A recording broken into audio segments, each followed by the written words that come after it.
مملکت خداداد میں جب سے الیکشن کا اعلان ہوا ہے، دلکش تصورات ہوا ہوتے جا رہے ہیں اور تلخ حقائق اپنی مہیب شکل میں واضح ہوتے چلے جا رہے ہیں۔ تصور یہ تھا کہ اپریل 2022 کے بعد عمران خان کا نام لیوا کوئی نہیں ہوگا۔ حقیقت یہ ہے کہ ان کا نام لیے بغیر اب سیاست کی کوئی چول ٹھیک نہیں بیٹھتی۔ خواب یہ تھا کہ نواز شریف آئیں گے تو سب ٹھیک ہو جائے گا۔ تعبیر یہ ہے کہ دنیا کی جمہوری تاریخ میں پہلی بار پاکستان میں الیکشن سروے پر پابندی لگوانا پڑی۔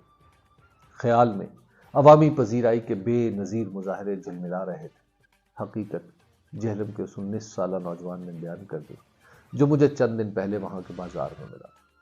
اس نے کہا میرا ووٹ تحریک انصاف کا ہے۔ میں نے پوچھا کیوں؟ بولا میری ماں اپنی بیماری کی وجہ سے زندگی کے دن گن رہی۔ اس نے کہا ہے کہ اگر 8 فروری تک زندہ رہی تو عمران خان کو ووٹ دلوانے کے لیے ضرور لے جا۔ میں سن کر دنگ رہ گیا اور وہ اپنے موٹر سائیکل پر آگے بڑھ گئے۔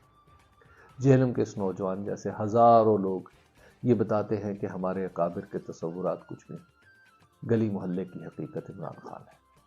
انہیں کوئی کتنا ہی تلخ سمجھے، اکثر عوام انہیں ایسا نہیں سمجھتے۔ شکریہ۔